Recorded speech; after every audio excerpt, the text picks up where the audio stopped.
আসসালামু আলাইকুম viewers, welcome back to my channel Lima's cooking studio থেকে আপনাদের সবাইকে অনেক অনেক শুভেচ্ছা জানিয়ে শুরু করছি নতুন আরেকটি রেসিপি।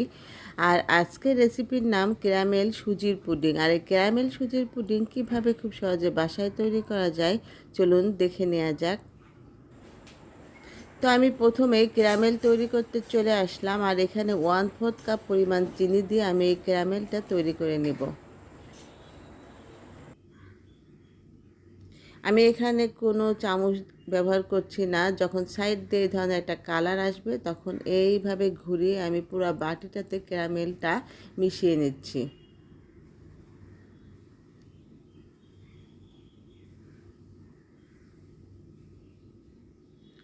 ক্যারামেলটা পুরো বাটিটাতে যখন ঘুরিয়ে এইভাবে সেট করা হয়ে যাবে তখন আমি এটা ঠান্ডা হবার জন্য এক সাইডে রেখে দেব। আমি চলে আসলাম চুলায়, আর সামান্য পানি দিয়েছি। এর মধ্যে এখন 1/2 লিটার পরিমাণ দুধ দিয়ে দিলাম। আর পানিটা দেবার কারণ হচ্ছে দুধটা যখন আমি জাল দিব তখন নিচে ধরে যাবে না, আর কি আটকে যাবে না। আর দিয়ে দিলাম স্বাদ মতো লবণ, আর দিয়ে দিচ্ছি 1/2 কাপ পরিমাণ চিনি। চিনিটা এখন আমি নাড়াচাড়া করে দুধের সঙ্গে খুব ভালোভাবে মিশিয়ে নেব।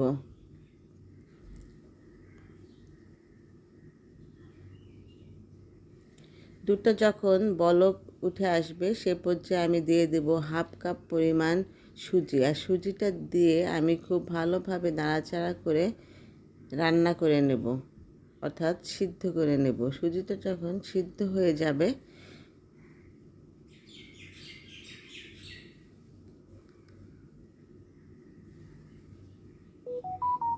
তখন 1/4 কাপ কাস্টার্ড পাউডারের সঙ্গে 1/2 কাপ পানি দিয়ে খুব ভালোভাবে আমি কাস্টার্ড পাউডারটা মিশিয়ে নিচ্ছি, যাতে কোনোভাবেই কাস্টার্ড পাউডারের কোনো দলা না পেকে যায়।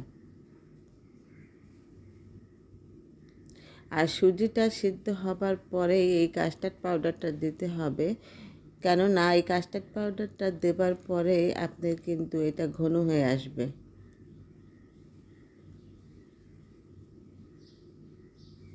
তো সুজিটা আমার ভালোভাবে সিদ্ধ হয়ে গেছে। আমি সামান্য পরিমাণে প্রথমে কাস্টার্ড পাউডার দিলাম, তারপরে পুরাটাই দিয়ে আমি অনবরত এটা নাড়াচাড়া করে নিচ্ছি। আপনারা দেখেই বুঝতে পারছেন কাস্টার্ড পাউডারটা দেবার পরে খুব দ্রুত এটা ঘন হয়ে আসলো।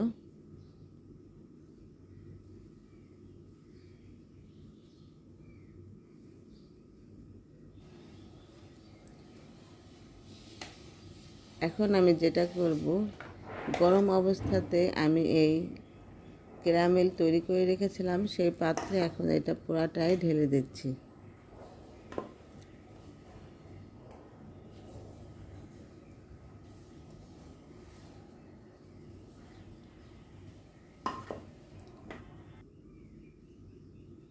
একটু হালকাভাবে ট্যাপ করে নিচ্ছি, চারিদিকে যেন সমান হয়। এখন ঢাকনা দিয়ে দিচ্ছি। এখন আমি এটা ভাপে দেব। পর্যাপ্ত পরিমাণে পানি দিয়েছি, আর একটা স্ট্যান্ড বসিয়ে দিলাম। আর 15 থেকে 20 মিনিটের জন্য এখন আমি ঢাকনা দিয়ে এটা ভাপে বসিয়ে দিলাম। আর ছিদ্রটা আমি বন্ধ করে দিয়েছি পেপার দিয়ে। 20 মিনিট পরে আমি ফিরে এলাম। এখন আমি এটা নর্মাল ফ্রিজে রেখে দেবো 2 ঘন্টার জন্য।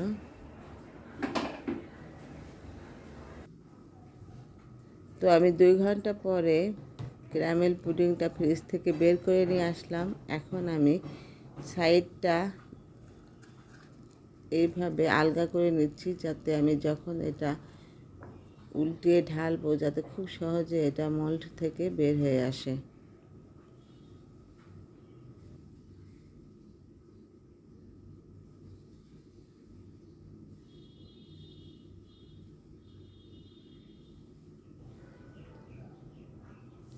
ওয়াও, কত সুন্দর হয়েছে সুজির ক্যারামেল পুডিং। এখন আমি এটা আপনাদেরকে কেটে দেখাবো।